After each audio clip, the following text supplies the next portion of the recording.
My lecture today is entitled Herman Bavinck, Portrait of a Christian Polymath. In the century since his death, Bavinck has been known as many things. During his own lifetime, he was known outside the Netherlands as an excellent theologian, albeit a theologian whose works remained mysterious because they were largely untranslated, and as such they were inaccessible to non-Dutch speakers. In the first half of the 20th century, non-Dutch readers were aware of Bavinck perhaps primarily as a pedagogue, because some of his writings on education received attention in English language publications. And alongside this, for much of the 20th century, outside the Netherlands, there was a general awareness of Bavinck as a theologian, as the theologian mediated to the rest of the world by those who could read Dutch. So we might think of Cornelius van Til or Louis Berkhoff in this regard. In more recent times, however, the translation of his 4-volume Reformed Ethics into a number of languages, including English, Korean, and Portuguese, has meant that our image of Bavinck is overwhelmingly that of Bavinck as a theologian, or perhaps more precisely, Bavinck as a dogmatician, as a theologian whose task is to guide readers through the history of theological reflection, who then articulates the truths that must be believed today. A theologian whose vocation is to articulate a constellation of doctrines and to set out the relative importance and authority of those doctrines in their interrelatedness. Bavinck certainly was a dogmatician. However, he was much more than this. Although his dogmatics were his magnum opus, his life's work was invested in many other things besides his dogmatics. As I previously mentioned, he was also a pedagogue. He made a major contribution, both in theory and in practice, to the development of Christian education. But these were only two of the many facets to his life. In talking about Herman Bavinck, we are talking about someone whose own doctorate was in ethics rather than dogmatics, someone who had been a pastor in a small town, who preached hundreds and hundreds of sermons over his lifetime, who edited a national newspaper, who prepared a new translation of the Bible into modern Dutch, who led a political party, who served as a member of parliament for a decade, who wrote poetry and wrote about poetry, who wrote 2 biographies, who worked for years on a national committee advising on the Dutch East Indies, who had learned to read Arabic and was unusually well versed on Islam, who wrote hundreds of journalistic articles in newspapers, who was a celebrated travel writer, who was a pioneer in modern psychology, and who was a writer on war. Bavinck's life was the life of a dogmatician, but not only of a dogmatician. His was a life that was rich in texture and that was engaged in many fields, both in theory and in practice. The more we become familiar with Bavinck's life story, the more we see that a single label, like dogmatician or pedagogue or even theologian, is inadequate, simply because his life extended in many directions at the same time. We need a better word to characterize Herman Bavinck, a label that holds together and somehow that also explains the relationship between the many facets of his life. In my book, Bavinck, A Critical Biography, I attempt to portray the various aspects and facets of his life. In doing so, I introduce a term to describe Bavinck that I do not think has been used to describe him in the past: polymath. A polymath, of course, is a person who has cultivated highly specialized and advanced knowledge in multiple fields or disciplines, to the point that that person makes contributions across that range of specialisms. A polymath is not simply a generalist with general interests.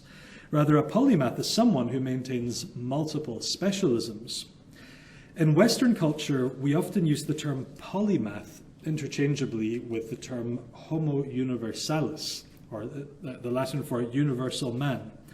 And we also use it interchangeably with the term Renaissance man.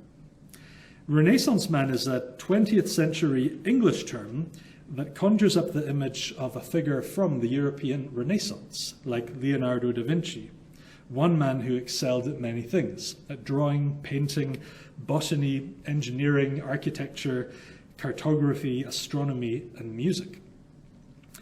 For many of those who read Bavinck today, it might sound very strange to hear his name being used alongside a world-famous name like that of Leonardo da Vinci, with both being given as examples of polymaths. After all, while Bavinck's name is now well known amongst Reformed Christians, in the grand scheme of things, he's still a fairly obscure figure, whereas people from all over the world flock to Paris to see the Mona Lisa every day. Leonardo is much more famous than Bavinck, but the point of highlighting them as polymaths is this. If we were to reduce Leonardo's significance to a single painting, like the Mona Lisa or the Last Supper, we would misunderstand his life and his life's work considerably. After all, Leonardo's work also covered significant achievements in engineering and anatomy and science.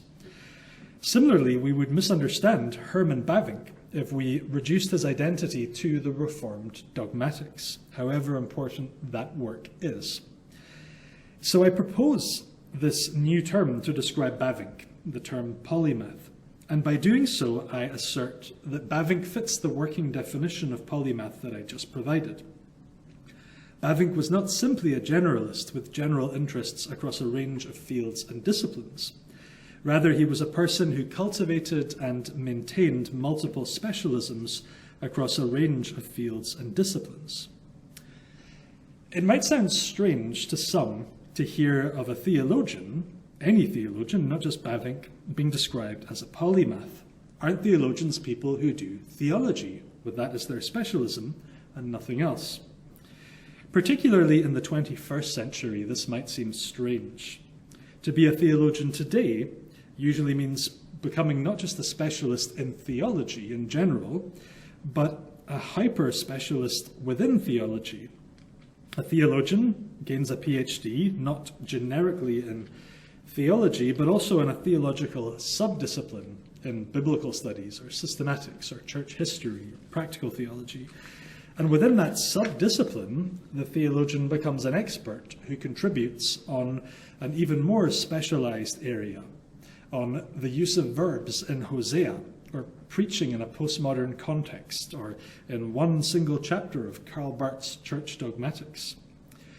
Today we tend to assume that the task of becoming a theologian is the task of becoming one such hyper-specialist, a process that takes years of training, which itself means that it becomes very difficult to imagine also acquiring multiple other high-level specialisms alongside theology. And also the fact that so much theological work now takes place in private seminaries rather than in the mainstream Academy of the Sciences further reinforces this sense of the theologian as an isolated specialist rather than as a homo universalis, as a universal man. However, if that is how we think, we are in fact projecting 21st century assumptions on previous generations of theologians. In portraying Bavinck as a theologian, I'm not claiming that he was unique. I'm claiming him as a polymathic theologian, as though he were the first ever theologian to become an accomplished polymath. Rather, I'm adding him to a longer line of theologians whose accomplishments and interests were also polymathic. Think, for example, of Luther's colleague Melanchthon, who was accomplished not only in theology, but also in botany, in philosophy, mathematics, astronomy, and anatomy. We could think of Gottfried Leibniz, who's probably best known to theologians today for his theodicy, the best of all worlds theodicy. Leibniz was also a polymath. His works included contributions to mathematics, logic, philosophy, technology, sinology, and philology. The great Friedrich Schleiermacher also belongs on this list as a theologian, as a philosopher, as an educational reformer, amongst other things. To focus on the Netherlands, the great legal scholar Hugo Grotius was also active in theology, in drama, in philology, politics, diplomacy, and poetry. Or we could think of Herman Boerhaave, perhaps the most famous European scholar of the 18th century. Boerhaave was a surgeon, a botanist, a chemist, a Christian humanist, and a preacher. Boerhaave pioneered modern empirical medicine and he drew students from all over Europe to attend the University of Leiden. Boerhaave was a true polymath who made Leiden University internationally famous. Now, in this lecture, I'm focusing on another Herman who graduated from Leiden University and emerged as a polymath in the century after Boerhaave, Herman Bavinck rather than Herman Boerhaave. I mentioned before that the idea of a theologian as a polymath might seem strange to us in the 21st century because the particular way that education forms and functions in our day makes it much harder for one individual to attain a highly specialized knowledge of more than one intellectual discipline or life vocation. But that has not always been the case, as polymath theologians like Melanchthon and Leibniz and Schleiermacher suggest. In previous centuries, the nature of education made it possible for one person to operate in multiple intellectual fields. One of the fascinating things about Bavinck's life and development is that his own education, from the 1860s until the early 1880s, took place in a setting that enabled him to have polymathic ambitions. He was born in the Netherlands in the middle of the 19th century, in 1854. In the first few decades of his life, Dutch culture was undergoing a shift with regard to education.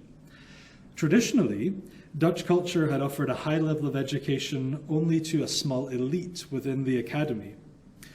Almost nobody, or a small elite within society, I should say. Almost nobody went to university. An academic education was deemed unnecessary for most jobs within society. You did not need a university degree in that culture to become a nurse or a business manager. And the university itself was imagined as an intellectually coherent, connected environment. University students today can choose from a vast number of degree specialisms, from classical languages to film studies to medicine to hotel management. In the middle of the 19th century in the Netherlands, though, a university student had a much more limited range of choices. Theology, literature, medicine, natural sciences, philosophy, and law. Those were the choices. And before a student could specialize in one of those disciplines, the students had to study together in common courses for 2 years in what was called the propedeutic phase. Only after passing exams on those 2 years of common courses could a student move on to their degree specialization. And this gave students a sense of intellectual coherence across the academic disciplines. The university itself was a polymathic environment. It was a place that knew how to accommodate and relate the disciplines that it contained. We could say that the Universitas was an example to the Homo Universalis. The university was an example to the universal man. And in that regard, the mid-19th century Dutch university was a very different environment to the typical 21st century research university, in the Western world at least. It had very few students, and those students were better equipped to understand their own specialization within a shared intellectual framework or environment. Although Bavinck eventually gained a theology degree at Leiden, during the first 2 years of study, he studied Greek and Latin languages and cultures, linguistics, Arabic, philosophy, logic, history, Dutch language, metaphysics, medieval literature, and mathematics.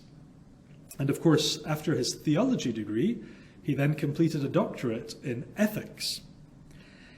His university education contained a combination of breadth and depth that enabled a polymath to emerge in the future. And before this, of course, his earlier education at the Hasselmann Institute and the Zwolle Gymnasium both laid a good foundation for this. At those schools, where he was as a teenager, he learned a range of modern and ancient languages, as well as a range of academic disciplines. So we could say that if Bavinck's life's work seems strange to us, it's also true that the kind of education he received in the mid-19th century also, to a degree, looks strange to us. Although Bavinck was educated in a cultural and historical setting that enabled him eventually to be recognizable as a polymath, it's not the case that he had immediate achievements as a polymath in his early career. After finishing his doctorate, he spent a year living with his parents while he considered his future. He then became the pastor of a Reformed congregation in a small town. During his time as pastor, we can see that he held ambitions to contribute to theology. He became the editor of a theological journal, and he released a new edition of an important 17th century work in Reformed theology, the Leiden Synopsis. After just over a year as a pastor, he was called to teach theology at his church's theological seminary in Kampen, and he began his work there in 1883. In terms of teaching, he was given a broad remit. He was given responsibilities to teach dogmatics, ethics, theological encyclopedia, philosophy, and advanced Latin.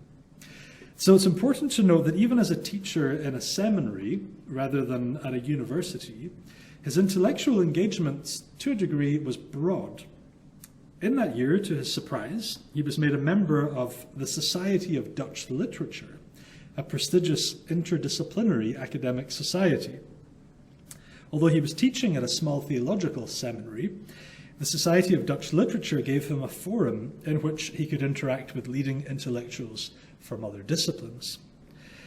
And his early writing ambitions also quite quickly became broad. In a letter in 1884, we find the first reference to his plans to write My Own Dogmatics and Ethics. He intended to write not only within the field of dogmatics, but also in the field of ethics. Conceptually, the pairing of dogmatics and ethics had tremendous polymathic potential. Dogmatics for Bavinck deals with God and God's works for us in creation and redemption. So dogmatics is who God is and what God has done for us. Whereas ethics deals with human life and all that we do within human life for God. So this pairing of dogmatics and ethics is an extension of Thomas Aquinas' older definition of theology as God and everything else considered in relation to God. It was a pairing that meant Bavinck then had a stepping stone from which he could address anything between God and the world from a distinctly Christian perspective. We see very early in his career then that Bavinck conceptually had the potential to become a Christian polymath. The basic foundations for that kind of long-term ambition and achievement had already been laid. Indeed, in that 1884 letter, where he writes about his plans to write dogmatics and ethics, he writes that he is busy gathering building materials for this project. So the foundation is already there, and he is now at an early stage of building. Despite this, we can also see that as a young theologian, he felt a sense of intellectual inferiority, particularly with regard to scholars who worked at universities. In that year, in 1884, he wrote to a friend about how God had directed him to a more modest path and a more humble working environment in the obscurity of a small theological seminary. He even wrote that he was convinced that working at a university would, quote, go above my abilities. In the young Bavinck, in the 1880s, we see Bavinck as a polymath in potential, but not a polymath whose potential has been realized. So at this point, we are talking about Bavinck in his late 20s and through his 30s. Before he could master multiple disciplines, he first had to master a single discipline. But his initial ambition actually was to master two disciplines at once, dogmatics and ethics. We know from manuscripts in his archive that he began writing twin volumes of dogmatics and ethics in the early 1880s, although only the dogmatics project was ever finished. While the early ambition was to aim for two disciplines at once, ethics quickly took a back seat, and his dogmatics was then prioritized. Mastering that particular discipline, dogmatics, took Bavinck many years. The first 4 volumes of the first edition of the Reformed Dogmatics were published between 1895 and 1901. So what we have in the 1880s and 90s is a figure whose energies and time were focused on mastering the discipline of dogmatics and no longer focusing on ethics. However, despite the fact that he abandoned the early ethics project, his polymathic impulse never disappeared in those decades. And I want to make two specific points in that regard. First, in the 1880s, Bavinck was powerfully and deeply influenced by concepts that were being developed by Abraham Kuyper. Above all, Kuyper's idea that Calvinism is a life system. It is all-encompassing. Calvinism addresses every part of life, and it has a universal explanatory power for all of life. In a letter, again in 1884, the young Bavinck wrote of his desire, quote, to apply this to all of human life in all the breadth it allows. The young Bavinck was itching to become a homo universalis. His early education had pointed him in that direction, and now Abraham Kuyper was encouraging him to become this through the power of Calvinism, of revived modern Calvinism.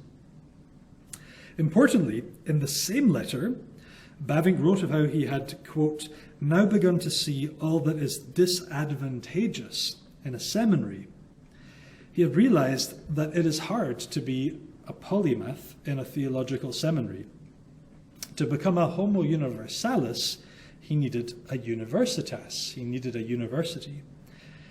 He had realized this in 1884, quite soon after his appointment at the seminary, although he didn't leave the seminary for a university until 1902. Indeed, for most of his time at the seminary in Kampen, it was not apparent that Bavinck was on the path to blossoming as a polymath. To a casual glance, he looked like a theologian, focused on his task as a theologian.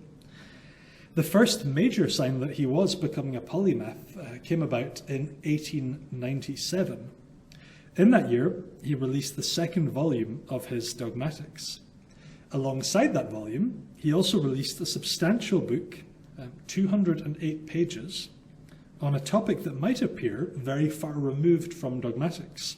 And that book was Principles of Psychology. That Bavinck prioritized writing a book on psychology in the midst of this multi-year writing project in dogmatics, and even finished the psychology book midway through the first edition of the dogmatics, is perhaps surprising. In an intensely busy phase of theological writing, why move between dogmatics and the life of the mind? One reason is to do with context and need. Bavinck thought that in the previous century, Friedrich Schleiermacher, the polymath theologian, had changed all theology on psychological lines. After Schleiermacher, he thought, all theology had become a theology of consciousness, a theology that was intensely concerned with the subjective consciousness of the thinking human being as the one who does theology. And for that reason, Bavinck saw the need for writings that addressed both theology and psychology. And because of the kind of education Bavinck had received, he had the self-confidence to write at high levels in both of those fields. And we actually see this continuing throughout Bavinck's career, where he felt driven to balance dogmatics and psychology. In his later book, Philosophy of Revelation, he wrote that dogmatics must become more psychological and must deal with religious experience. And this early book, Principles of Psychology, was re-released after Bavinck died.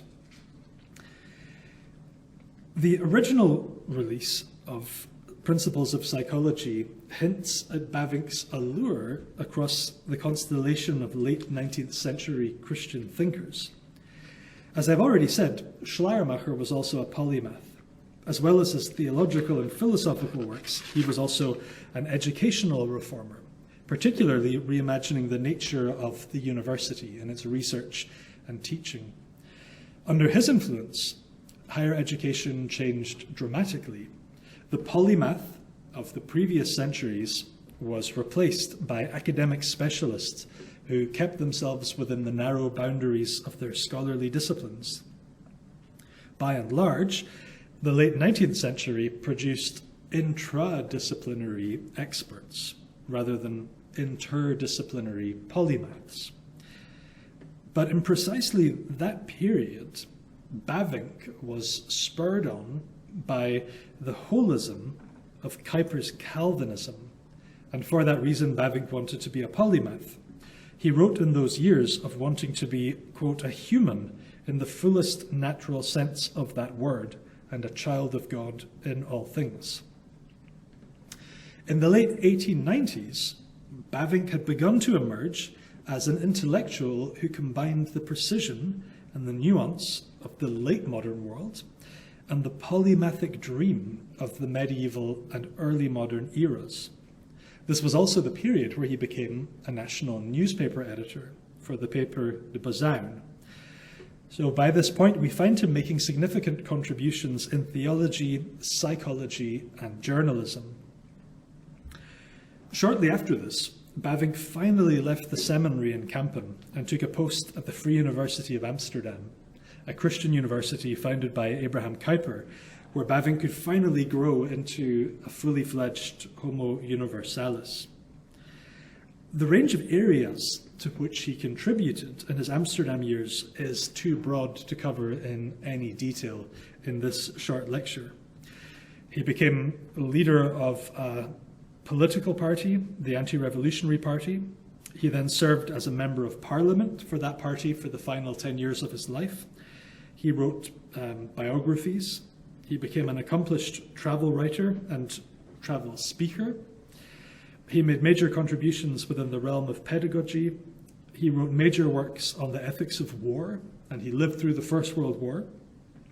He played a significant role in Dutch women being given the right to vote in national elections.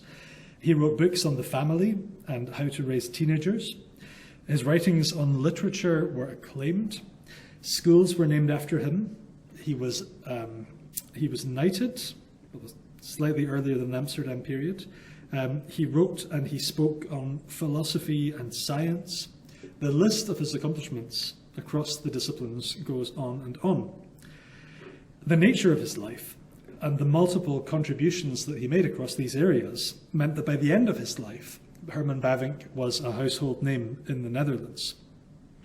He eventually suffered a heart attack and then had a period of decline in his health. And in that period, newspapers across the country and also in the Dutch colonies followed his progress and reported regularly on his health. Polymaths tend to fascinate the people around them, and Herman Bavinck was no exception. What, though, is the significance of this portrait of Bavinck as a polymath? In his book Polymath, A History from Leonardo da Vinci to Susan Sontag, Peter Burke argues that there are two distinct kinds of polymath. One pursues new knowledge of things because of an insatiable appetite for novelty.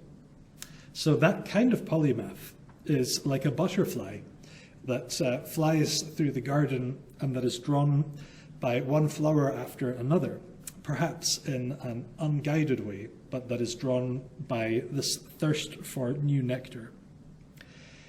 The other kind of polymath is driven to acquire knowledge and mastery of new disciplines by a sense of how all of these disciplines fit together. This is the kind of polymath whose polymathy is prompted and guided and motivated by a grand unifying theory.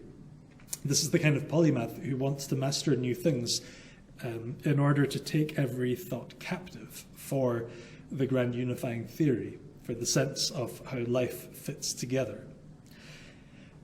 Herman Bavinck was the second kind of polymath. He was driven to polymathy not simply through a thirst for novelty in new things. So he wasn't the butterfly kind of polymath.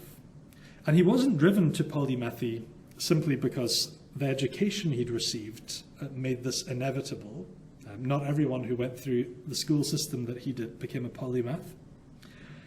In fact, it seems much more likely that Abraham Kuyper's vision of Calvinism as a life system played the more formative role in Bavinck's formation and emergence as a polymath. So this is Kuyper's vision of Calvinism as a life system where Christ's lordship extends to every square inch of the creation. Now, if you've read Bavinck widely, at this point you might ask yourself, why is it that I call Bavinck a polymath when Bavinck himself never calls himself a polymath? I agree that this is not a term that Bavinck used to define himself, but he did regularly use two other words throughout his career that show us his polymathy on Bavinck's own terms. And those terms, the two words that he uses regularly that we need to look at him through to understand him as a polymath, are Catholicity and universality. What Bavinck saw in a new way through Kuyper's Calvinism, Bavinck as a young man, was that Christianity is truly a Catholic or a universal faith. It is not simply a faith for all people, it's also a faith for every part of every human life. As such, Bavinck writes regularly about the universality or the universalism of Christianity, of the Christian religion. And that's not universalism in a soteriological sense, but rather universalism as another term, as a synonym for Catholic. It is universal in its application across all human life. So Christianity is universal in scope, and those who follow Christianity, to use Bavinck's phrase, should be children of God in all things.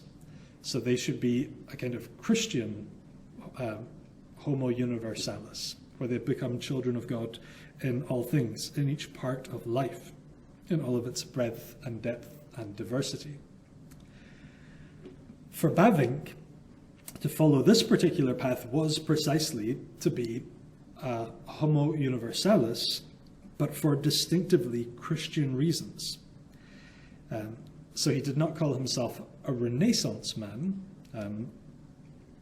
in that sense, or a polymath, but he saw himself as fully human in the light of God. He simply called himself a Christian, a child of God in all things. But that itself, in his own life's example, is a polymathic claim. I want to close my lecture by very briefly noting two consequences of this portrait of Bavinck as a polymath. The first is that learning to see Bavinck's life as the life of a polymath is another element of overturning a portrait that previously dominated Bavinck's studies. For much of the 20th century, people who wrote about Bavinck spoke about him as an internally divided figure. The diversity and texture of his life was attributed to Bavinck's own lack of certainty about what he wanted to be in life. Did he want to be a modern cultural participant, or did he want to be an orthodox Calvinist? Even the division in his life between what we could more straightforwardly conceive of as theological writing and his writing on all of these other topics was seen as a symptom of that internal division. And where the multifaceted nature of his work was read by some authors as, in the language of schizophrenia, so the language of some kind of inner illness, and where authors spoke of two Bavincks, where Bavinck was spoken of as a figure who lacked focus. In fact, the opposite is true when we learn to see his life as the life of a polymath, and whose polymathy is an expression of the Catholicity of the Christian faith. And we see Bavinck as someone whose historical circumstances position him well to be able to embody that, or to pursue that as a way to live, to try and be a child of God in all things. So this is another significant aspect of overturning a previously dominant portrayal of Bavinck as an unfocused divided and confused figure. In fact, the opposite of each of those claims is true. He was a polymath rather than a confused thinker. That is the first point I want to make in conclusion. And the second point is that having recognized that Bavinck was a polymath, we should add his name then to that list of great Christian polymaths. When we consider the polymaths of the history of Christianity, when we think of figures like Melanchthon or Leibniz or Schleiermacher, we should also add the name of Herman Bavinck. And we should pay attention to that list. It should be less neglected by those who study Christian theology, precisely because Christian polymathy is something that points beyond itself. These exceptional examples of individuals whose lives are so rich in texture are lives that point in distinct ways and in thought-provoking ways to the nature of the Christian faith itself as a Catholic faith, as a faith for all of life. So we should prioritize Christian polymathy in order to learn more profound lessons about Christian Catholicity. Thank you very much for your attention.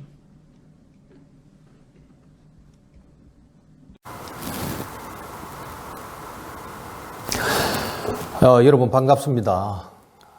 바빙크 100주기 기념 강의를 부탁받아 계획주의 학술원에 감사를 드립니다. 제가 오늘 정한 제목은 아시다시피 고신대학교는 교회인가, 이 바빙크의 교회론과 실제 그리고 한국 교회로 잡았습니다. 가난한 교인이라는 말이 많이 정착되고 있는데요. 최근에 코로나로 말미암아 이것이 점점 더 합법적으로 강화되고 있는 그런 실정입니다. 그런데 그 이전에도 우리 한국 교회에 이런 현상이 나타났고요. 이것은 유럽 교회나 미국 교회의 전철을 밟고 있는 그런 상황이죠. 이전에 주로 이 대학생 선교단체 또는 이 파라처치라는 이름으로 교회와 병행하는 단체를 자청하면서 교회의 모습을 담거나 또는 교회와의 관계를 어느 정도 거리를 두고 설정하는 그런 경향이 있었습니다. 여전히 최근에도 기독교 대학에 있는 학생들 사이에 주일 교회에 출석하기보다는 자기들의 활동을 교회 교인으로서 행하는 것으로 생각하면서 자신은 신자라 생각하고 결코 이 가난한 교인이 아니다 하고 그렇게 스스로를 자부하는 경우가 있습니다. 그런데 이 주제에 들어가기 위하여서 이런 서론 삼아 했던 얘기인데요. 바빙크와 이 카이퍼가 유기체 교회라는 교회론의 한 부분에서 제도교회와 구별해가지고 말을 합니다. 제도교회라는 것은 그야말로 그 언례의 방편이 있는, 그래서 직분자들도 있고 모이는 건물도 있고 모이는 그 모습도 있는, 특별히 주일을 중심으로 해가지고 제도교회가 모이겠죠. 여기에 비해가지고 제도교회 교인들이 주중에 행하는 다양한 일들, 물론 그것이 주일까지 포함될 수 있습니다만 가령 기독교 인호서의 가정, 이것은 주일이냐 또는 6일이냐 그 구별을 할 수 없겠죠. 가정, 그리고 기독교 언론 매체, 기독교 학교, 그리고 기독교 정치, 기독교 노조, 심지어 기독교 여행사, 이런 것조차도 교회로 넣는 경우가 있습니다. 특별히 카이프 같은 경우는 이 자유대학교도 교회다, 그렇게 보고 있는데, 우리 귀에는 생소하게 들리는지 모르겠지만은 유기체 교회론에서는 이것이 가능하고, 여기에 활동을 집중적으로 할 경우 결국은 신자임을 자부할 수가 있습니다. 그렇게 되면은 제도교회, 우리가 알고 있는 제도교회의 의미는 상당히 제한될 수밖에 없겠죠. 실제 말년에 카이퍼가 이 주일에 교회에 나가지 아니했다라는 기록이 있는데 말하자면은 스스로 이제 합법적인 가난한 교인이 된 것이죠. 바빙크도 이와 같은 유기체 교회를 주장을 하고 있는데요. 이런 것을 살피면서 이후에 바빙크의 교회론과 한국교회 관계를 따져보려고 합니다. 제가 이 제목을 잡게 된 배경이 있습니다. 바빙크 백주기라 하여서 네덜란드와 미국 또 이곳저곳에서 여러 가지 행사들이 있습니다. 뭐 그 가운데 학술 세미나도 많이 있고 여러 가지 기념 사업이라든지 연관된 책 출판 또 논문집 이런 것들이 상당히 많이 쏟아지고 있습니다. 그런데 제가 1983년도, 80년대부터 이제 공부를 네덜란드 할 때에 그때의 바빙크를 읽는 경우를 거의 보지 못했습니다. 즉, 자유대학교를 위시해가지고 자유대학교와 연관된 간판의 또 다른 신학교 그런 신학연구 분위기 속에서 바빙크는 거의 잊혀져 있는 상태였고 제가 공부한 학교에서는 바빙크를 상당히 존중하면서 공부하는 교재 또는 시험 과제물로 제시를 했습니다. 그런데 바빙크의 그 대작인 개혁교의학이 영어로 번역된과 동시에 이후에 한 10여 년 전에 우리 한국에서도 한글 번역이 나왔죠. 말하자면은 본국보다는 미국이나 한국 또는 뭐 중국 같은 데에서 바빙크에 대한 관심이 아주 많아졌습니다. 상당히 뭐 100여 년을 그 간격으로 볼 경우 상당히 비교할 수 있는 그런 그 변화인데요. 말하자면은 네덜란드에서는 바빙크의 신학의 어떤 시사성이 떨어진다는 말로 볼 수 있다면은 미국이나 특히 한국 같은 곳에서는 아주 시사적이다. 그 점은 한국 교회가 여전히 교회론을 정립해야 하는 또 다양한 신학 사조와 교회의 형편 가운데서 바빙크가 좋은 선생이 될 수 있다는 그런 확신을 말할 수가 있겠죠.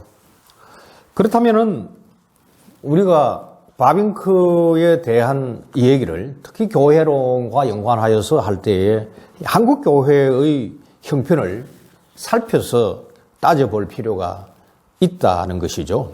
그렇지 아니하면은 역사적 인물 또는 과거의 뭐 신학이라 할 수 있죠. 그것으로서 시사성이 떨어지는 그런 의미 없는 일이 될 수 있다는 것이죠.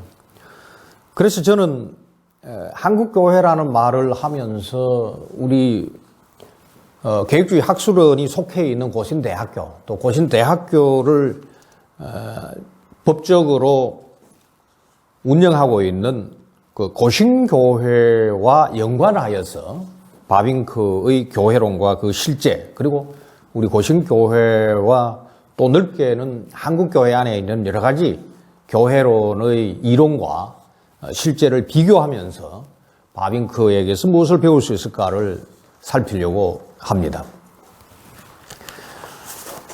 바빙크는 제가 여러분들에게 이제 드렸던 그 바빙크 저작 그 논문 그 일람표에 보면은 1895년부터 이 대작 개혁교의학 1권을 쓰기 시작해가지고 1901년에 4권을 완성을 합니다.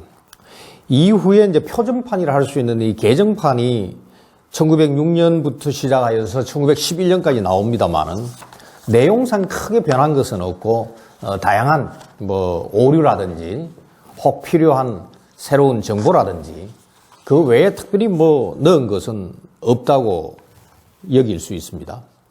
그런데 대개 이제 바빙크 하면은 이 대작인 교의학을 통하여서 그의 사상과 이 신학적 입장을 우리가 정리를 하는데요.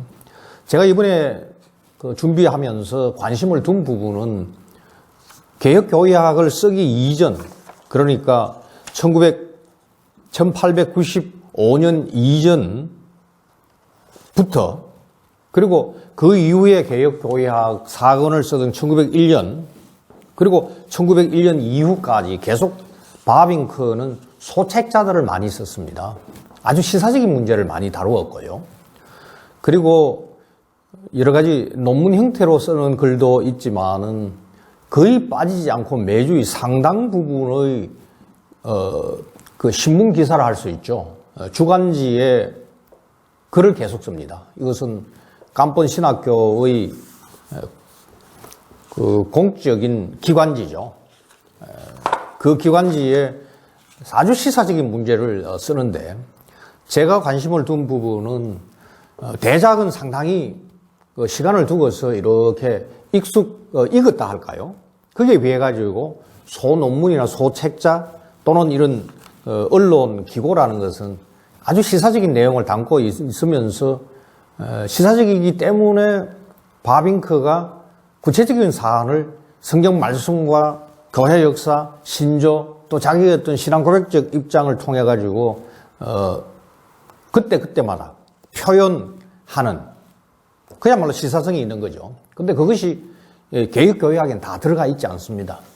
이 점을 제가 생각을 하면서 개혁교회학이라는 대작을 바치고 있는 그래서 상당히 시사적인 것을 보면서 개혁교회학에 올라가 있는 것도 있지만은 담지 아니함으로 말미암아 바빙크의 특정 주제, 교회론의 특정 주제에 대한 그 입장이 상당히 발전을 하고 있다. 또는 영 입장을 바꾸고 있다라는 이와 같은 것이 있는데 개혁교회학 일판과 개정판을 보면은 이와 같은 것을 담지 않았기 때문에 모르는 경우가 있습니다. 그것을 제가 이제 세 가지 주제로 살폈는데요. 첫 번째가 신학의 학문성과 교회의 그 위치입니다. 두 번째가 유기체 사상과 이 개혁파 원리이고요. 세 번째가 교회법과 교회 정치 이 부분입니다.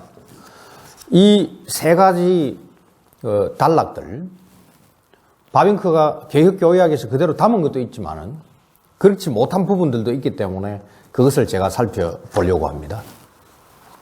제일 먼저 이 바빙크의 교회론을 살피려고 하는데요. 이것은 바빙크 개혁교회학 4권에 있는 이 교회론, 이 개정판을 중심으로 해가지고 제가 살폈습니다. 여러분들이 가지고 있는 강의안을 보면은요, 이 권이 나옵니다. 그리고 총 4권이 11장으로 구성이 되어져 있습니다. 그리고 난 다음에 그 밑에 항이 나오고요. 그 항 밑에 페이지와는 관계없이 뭐랄까요, 패러그래프라 할까요? 그게 나오는데 여러분들의 강의안을 보면 어느 정도 구별을 할 수 있기 때문에 제가 그것만 괄호 안에 넣어가지고 아주 간단한 주제들을 살펴보았습니다.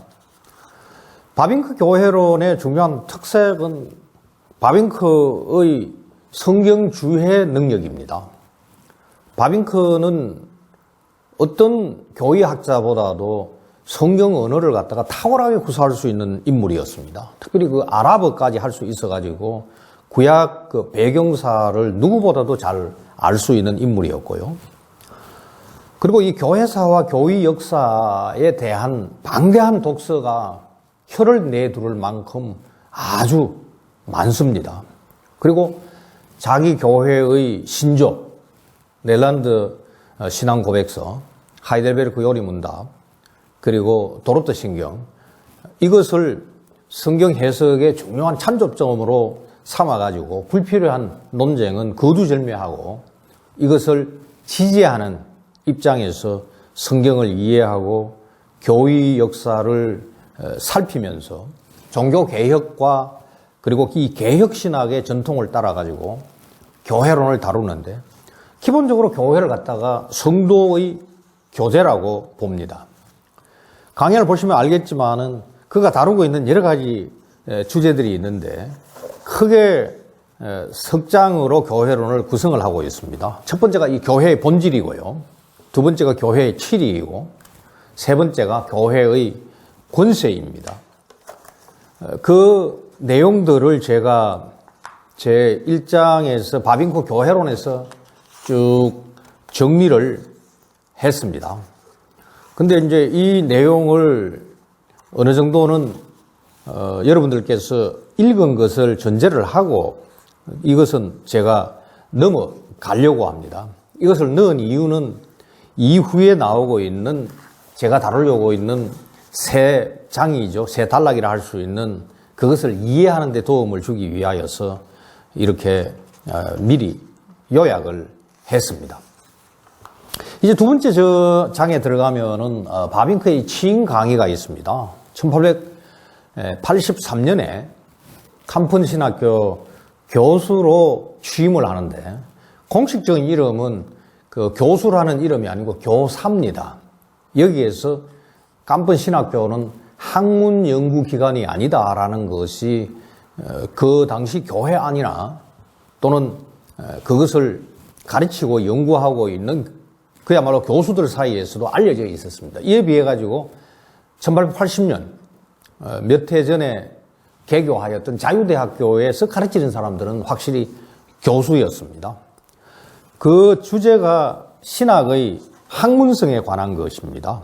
신학의 학문성인데 특별히 바빙크는 자기 교회를 사랑한다는 얘기를 합니다. 자기 교회가 발전을 해야 될 요소가 있다. 쇄신되어야 될 일들이 있다. 이 발전이라는 것은 뭐 굳이 제 식으로 표현하자면은 신학에 대한 이해, 신학에 대한 학문성에 대한 정립이라 할 수 있고요. 쇄신되어야 될 것은 뭐냐면은 이 교회의 배경이 상당히 경건주의적이고 세상을 등지려는 그런 교인들로 이루어졌기 때문에 세상성에 대한 긍정, 세상 속에서의 신자의 책임에 대한 강조, 이후에 이제 교회의 공교회성과 같은 그런 교장, 이임, 강의 같은 데서 바빙크가 얘기한 그런 내용이라 할 수 있겠죠.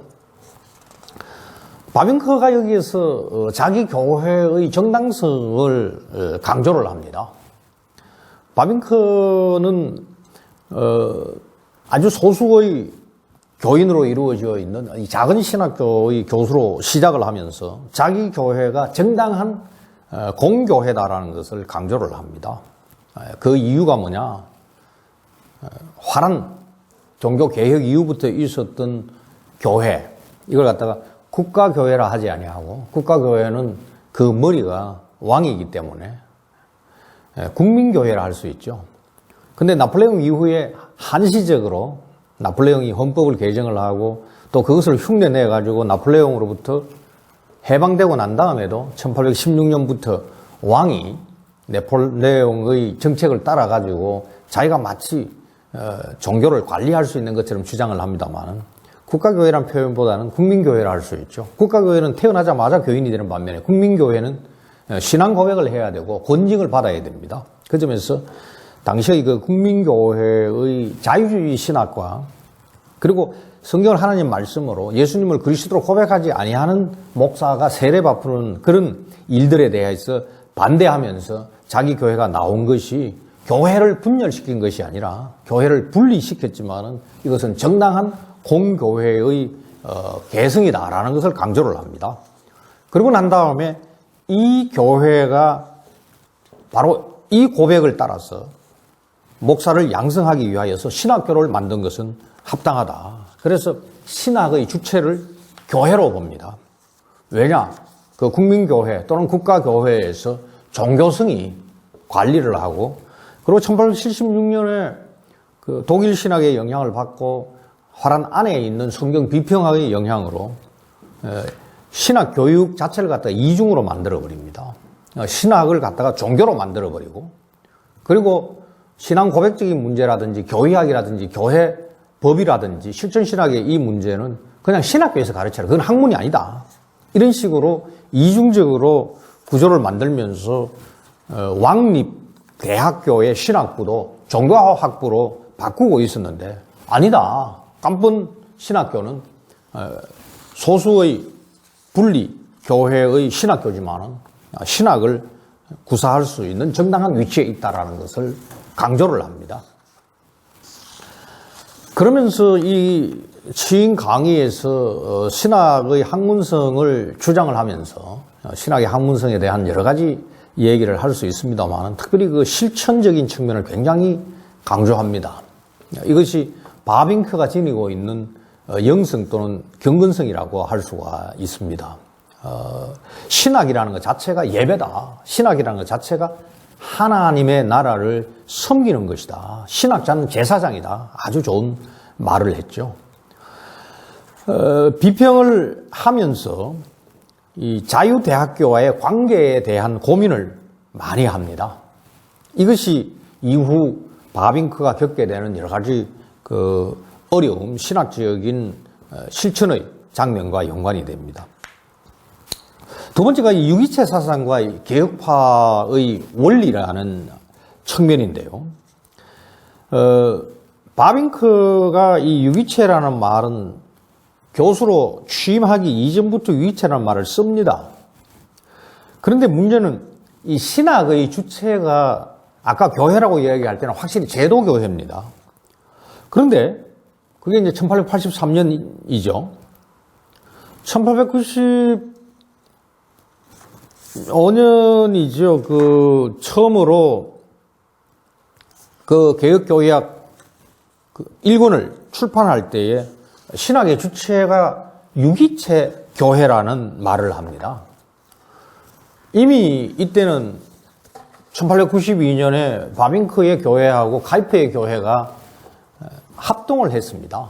교회를 합동을 했는데 신학 교육을 통합시켜야 될 문제가 있었죠.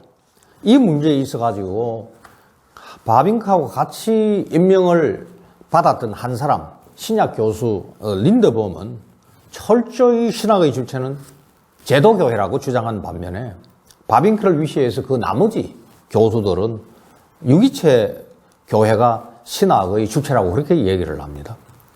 가령 교약을 보면은 바빙크가 하나님께서 계시를 교회에 주셨다.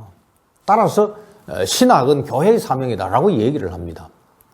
그런데 신학은 이른바 신학, 목사 교육을 위하여서만 계시와 신학이 필요한 것이 아니라 주중에서 활동해야 될 우리 모두에게도 신학이 필요하니 우리 모두가 바로 유기체로서 교회라는 겁니다.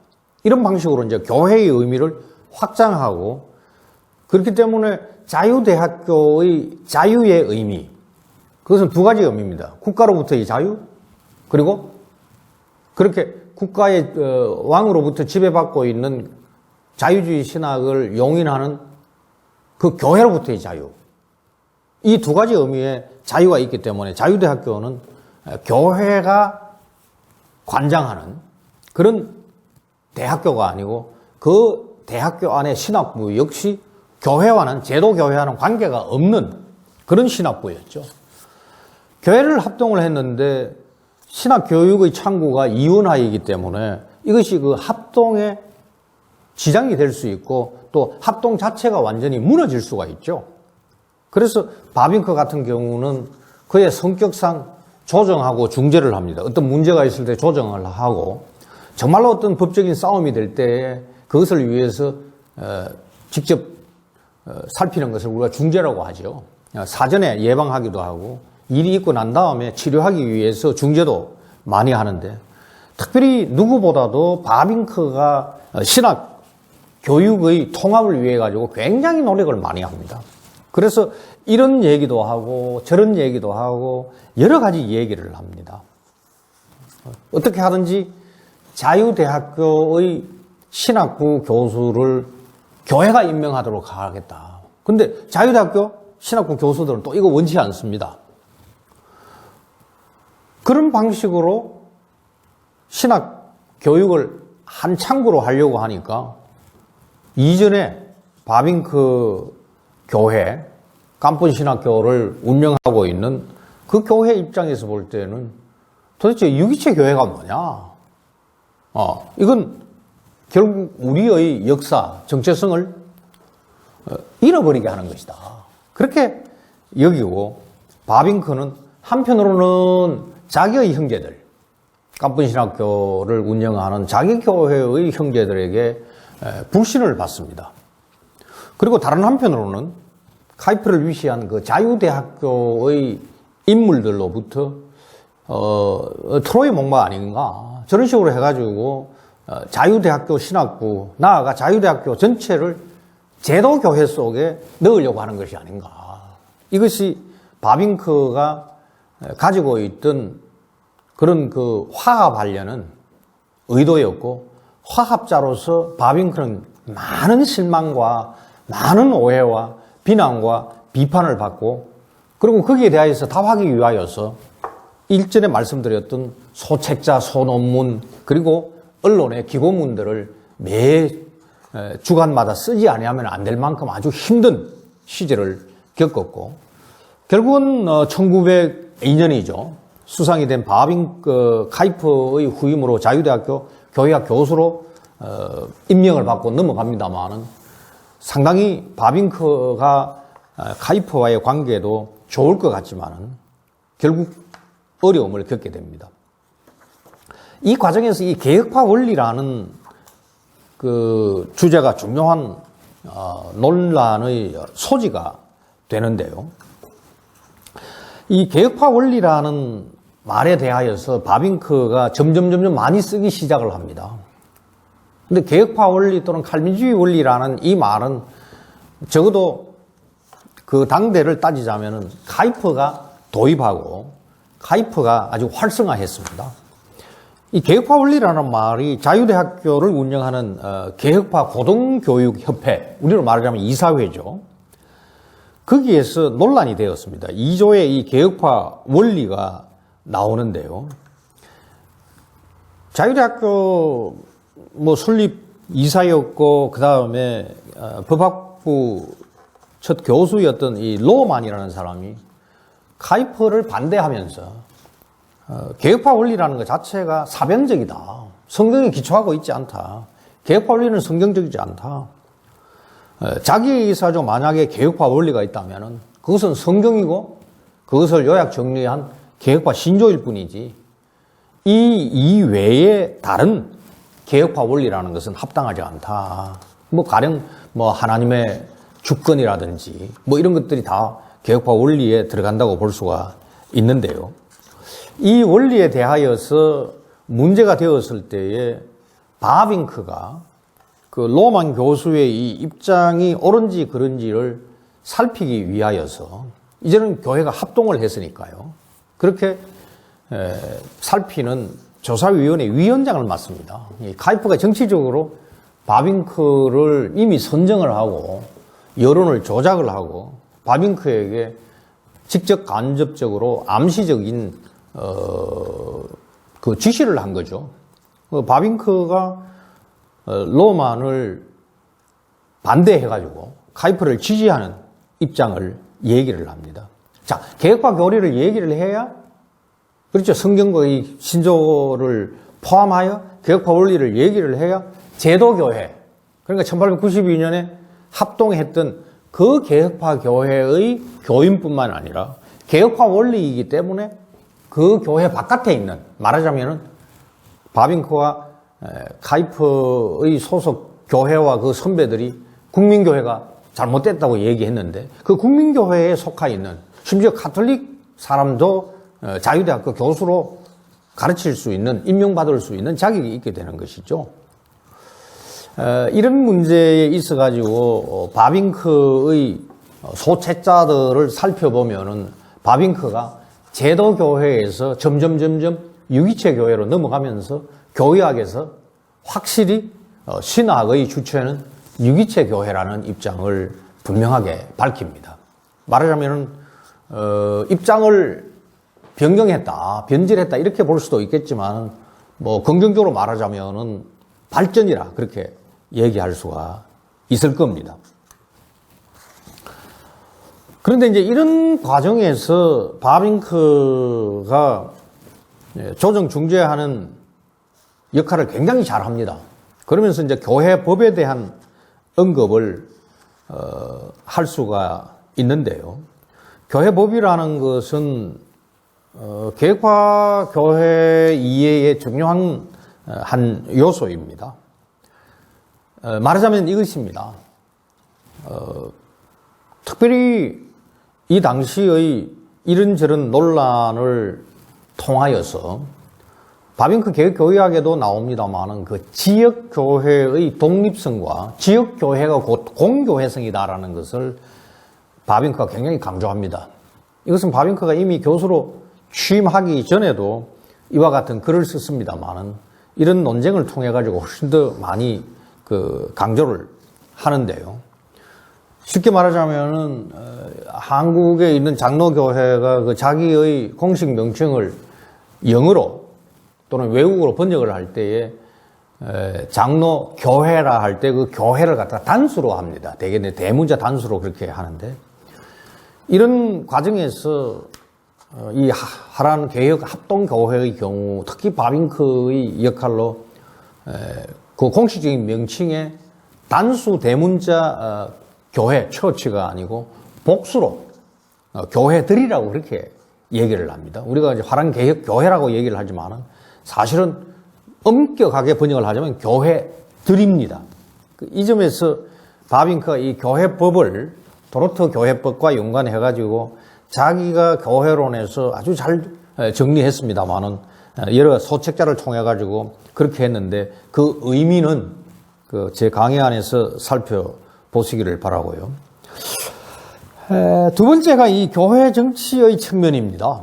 바빙크가 이렇게 조정하고 한편으로는 신학의 학문성을 강조하기 위해서 유기체 교회를 강조를 하고 다른 한편으로는 그 현실 도피적인 개혁파 교인들을 세상으로 끌어내기 위하여서 양쪽 다 자유대학교와 이 가이프의 개혁파 원리하고 바빙크가 상당히 동의하는 거죠. 근데 이런 과정에서 이미 말씀드렸듯이 이쪽과 저쪽에서 다 오해를 받습니다.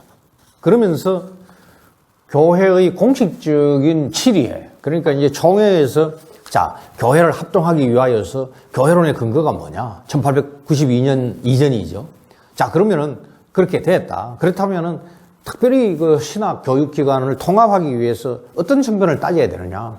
그럴 때에 총회가 여러 가지 보고서를 만들기 위하여서 위원회를 구성을 하는데 빠짐없이 바빙크가 서기가 되거나 이런 위원회 위원장으로서 리포트를 많이 씁니다. 근데 그것을 공식적인 문서로 쓸 뿐만 아니라 주간지에 시시 때때로 자기 입장을 밝히죠. 그러니까 공적인 입장과 사적인 입장이 구별이 없다는 얘기를 결과적으로 할 수 있습니다만은 실제 신학자는 공적인 입장하고 사적인 입장의 차이가 없어야 됩니다. 그게 이제 바빙크에서 볼 수 있고 그렇기 때문에 제가 바빙크에게 있어가지고 대작과 소책자 또는 기고글의 차이가 일관성이 없는 것에 대하여서 제가 지적을 하는 것이죠. 바빙크가 이런 그 소책자를 이렇게 막 급하게 씁니다. 여러 가지를 급하게 쓰는데 그런 과정에서 표현이 완숙되지 못하고 그리고 바빙크가 그 소책자를 썼다라는 것 자체가 자기 교회의 지지를 얻기 위해서 그것은 이제 카이프 쪽에서 그렇게 의심을 하죠. 카이프에 또 사주를 받았구나. 그건 자기 교회의 형제들이 오해를 하죠. 그렇게 하면서 자기가 많은 오해와 좌절을 받고 총회에 갔다가 늘 좌절하고 옵니다. 리포트를 내고 그것이 받아들여지지 않을 때에 그도 굉장한 어려움을 겪게 되죠. 결국 1902년입니까? 총회에서 신학교육기관을 하나로 합치기로 바빙크 안이 받아들여지는데요. 그 순간 자유대학교 측에 속한 거기에서 박사학위를 받았죠. 그 사람이 결정했지만 이 결정을 시행하지 않기로 하다. 통합하기로 했지만 통합을 시행하지 않기로 하다. 그렇게 해가지고 이 합동교회가 완전히 다시 분열되지 아니하는 것을 막았고 그해 이제 카이프가 연정을 통해서 수상이 됩니다만은 분열되면은 교인들이 그 선거에 있어가지고 카이프를 등질 수 있기 때문에 그런 정치적 배경으로 그 바빙크 안이 합리적이다 해놓고 참 이상한 그런 결정을 하면서 합동교회의 분열을 막았죠. 역사를 한참 흘러가지고 지금 보면은 뭐 그 교회들은 완전히 없어져가지고 이전의 국민교회하고 루트파 교회하고 합쳐가지고 그냥 이제 개혁이라는 이름도 이제 사라져버리고 그냥 화란 개신교회라고 통합되고 그 목소리는 거의 카이프와 바빙크가 행하였던 정치, 언론, 교육 뭐 등등의 어떤 활동 자체가 이제는 거의 사라졌고 겨우 남아있는 것이 소수 의석으로 이번 총선에서 남아있는 그 기독민주당입니까? 그 있는데 거기에 구교하고 그 신교 연합이 되어 있습니다만은 아주 미미하게 되었다 하는 것을 생각할 때에 한국 교회와 연관하여서 이런 것을 살필 필요가 있다는 것이죠. 사실 여러분들이 이제 강의안을 읽어보셔야 되고, 이제 강의안에서 바빙크의 삶의 여정을 조금은 제가 이미 썼던 그 바빙크로부터 인용해가지고 넣었습니다만은, 이제 마지막으로 이 바빙크 교회론의 실제와 이 한국 교회를 살펴보려고 합니다. 그 강의안의 이제 첫 번째 부분하고 이제 다른 편으로 시작하는 그 문단의 두 번째 부분은 이미 제가 말씀을 드렸고요. 세 번째 문단에 보면은 이 유기체 사상이 있습니다. 유기체라는 말을 바빙크가 굉장히 많이 씁니다. 뭐 카이프도 물론 많이 쓰죠. 근데 유기체에서 아주 중요한 것은 뭐냐 하면은 유기체는 전체가 부분에 선행한다라는 겁니다. 즉 교회의 일체성은 지역교회의 다수성에 선행하며 그 그리스도 안에 있다. 그리스도는 머리로서, 그래서 머리가 앞서죠. 회중을 결합하여 세우신다. 그러면서 바빙크가 이 유기체에 대하여서 성경도 유기체다, 인류도 유기체다, 세계도 유기체다, 진리도 유기체다, 유기적 영감도 얘기하고, 그리고 우리 주제와 연관해가지고 교회도 유기체고 학문도 유기체고 신학도 유기체다. 이렇게 얘기하면서 유기체에 대한 얘기를 씁니다. 이것은 그만큼 혼란스러운 시절이라는 거죠. 부분이 갈기갈기 찢겨져 있어가지고 전체를 보지 못하는, 이것은 유럽의 계몽사조 이후 특별히 신학을 대학으로부터 추방시키고 신학을 종교학으로 만들려 하고 있는, 그리고 그렇게 공부하고 목사 안수를 받은 사람들이 목회함으로 교회가 교회답지 못하고 일종의 침묵단체로 넘어가고 있는 이때에 교회가 그 진리가 일체다, 신학이 일체다, 이 강조하는 그런 불가피성을 우리는 알 수가 있습니다. 다만 문제되고 있는 건 이 유기체 개념이라는 것 자체가 이 생물학적 용어인데, 이 유기체라는 것이 그 당시에 독일 사상에서 많이 거론된 용어이고 사상입니다.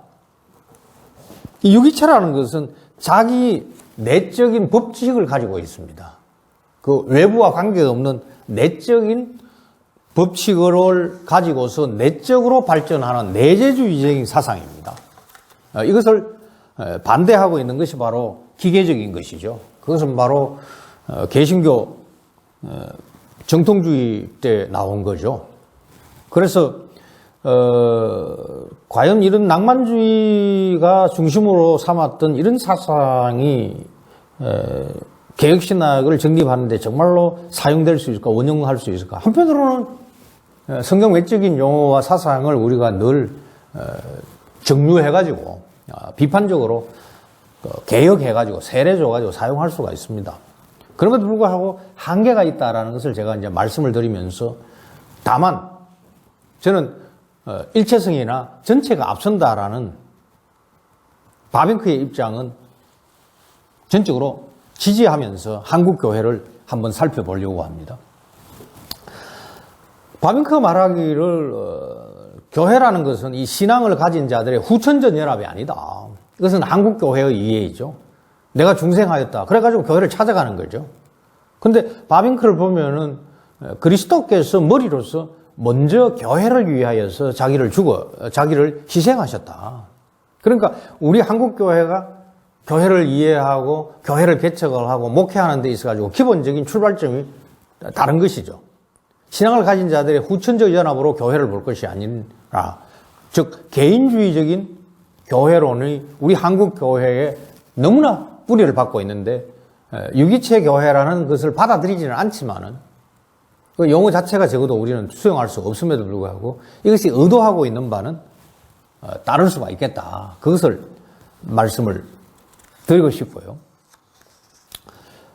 바빙크 같은 경우는 가이프와 이 점에 있어가지고 거의 일치하면서도 특히 제도교회를 고수하기 위해 가지고 바빙크가 소책자나 교회학에서 굉장히 노력을 많이 합니다. 가이프 같은 경우는 그 유기체 교회를 강조하면서 제도교회를 약화시킨 게 틀림이 없습니다. 이 유기체 교회라는 것은 고백과 삶으로 교인들이 하나님 나라를 일상 삶에서 드러내는 것인데, 참 이것은 우리가 수용할 수가 있습니다. 근데 이 유기체 교회가 앞서고, 적어도 가이프에 있어가지고는 제도교회라는 것은 유기체 교회를 보완하기 위해서 나왔다. 그래서 가이프는 제도교회가 기계적으로 유기체 교회에 첨가되다, 그렇게 이제 봅니다. 바빙크는 이거 동의하지 않습니다.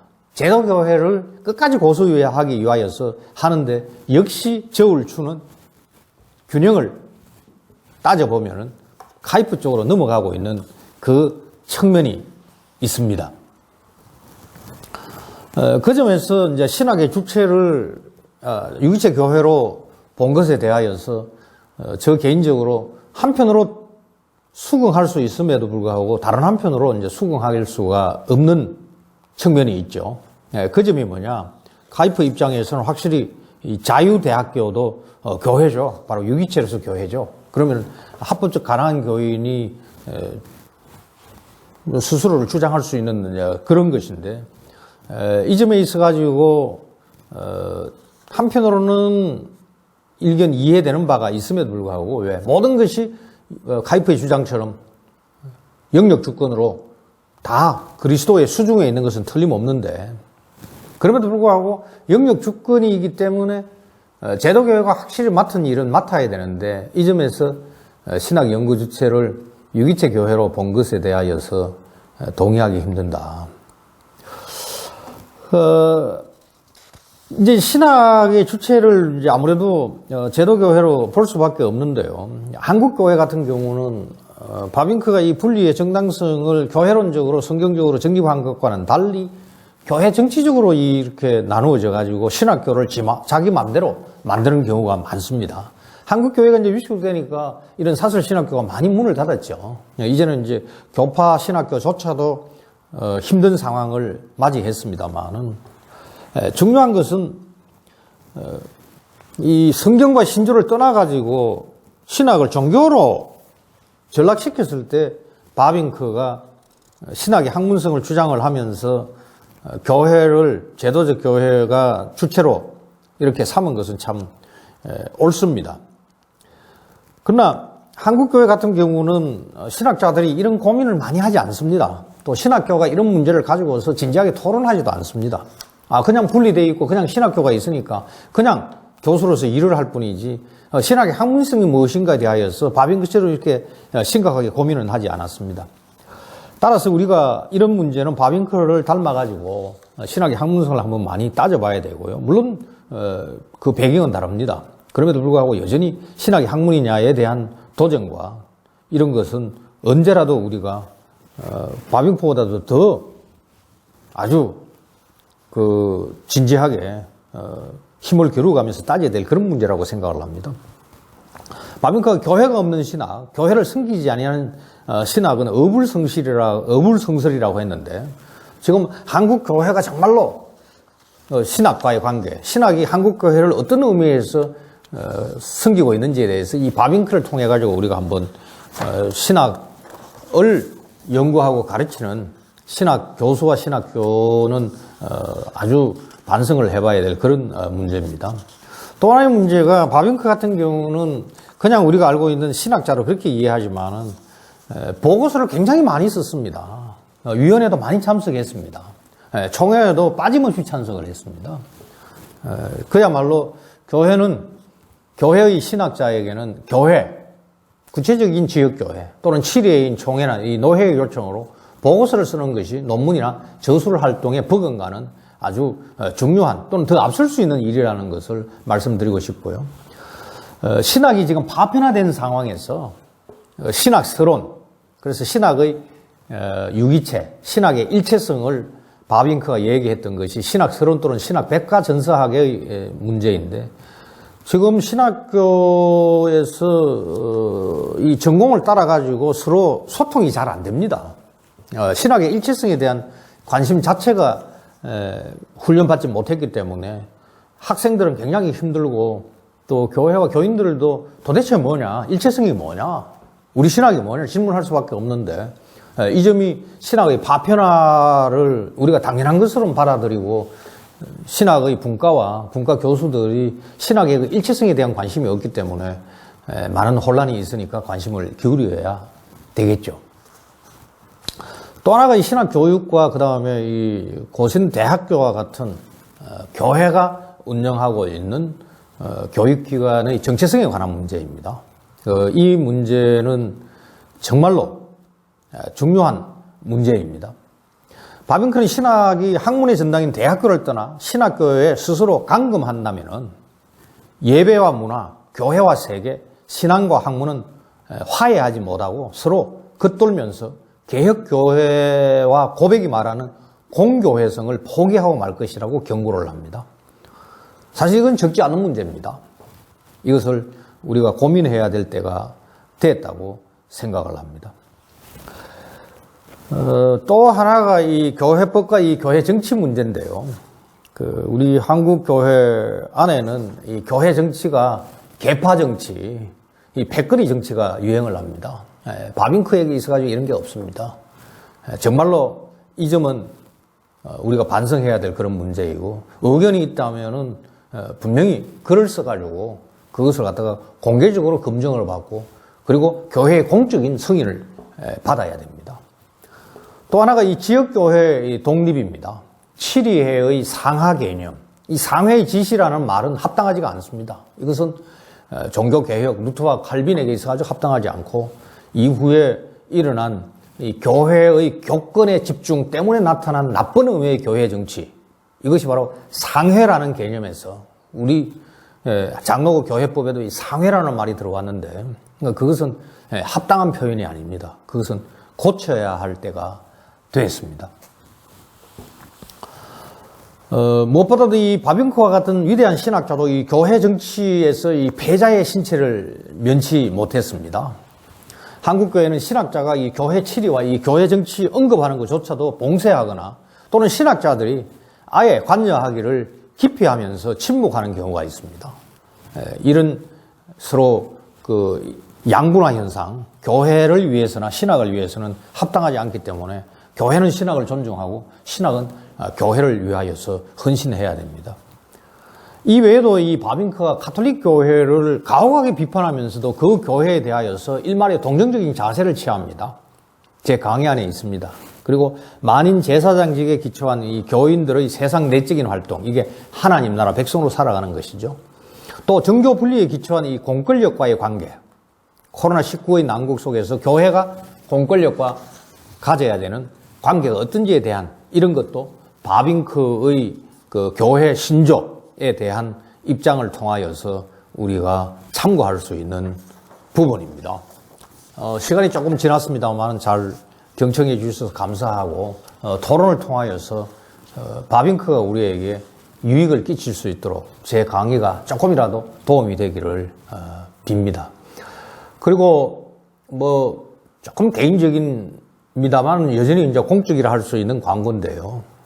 총회 교육원이 개설하고 준비하고 있는 바이블 키 교리 강좌 지도자 과정에 많이 참여해 주시기를 바라고, 우리 또 교우들이 교인들로서 참여할 수 있는 같은 프로그램에 참여할 수 있도록 교회적으로 또 개인적으로 교회의 선생님 여러분들이 많이 독려해 주셔서 교회가 아주 건강할 수 있도록, 또 이 점에서 총회 교육원이 교회의 한 기관으로서 본래의 역할을 잘할 수 있도록 도와주시면 감사하겠습니다. 고맙습니다.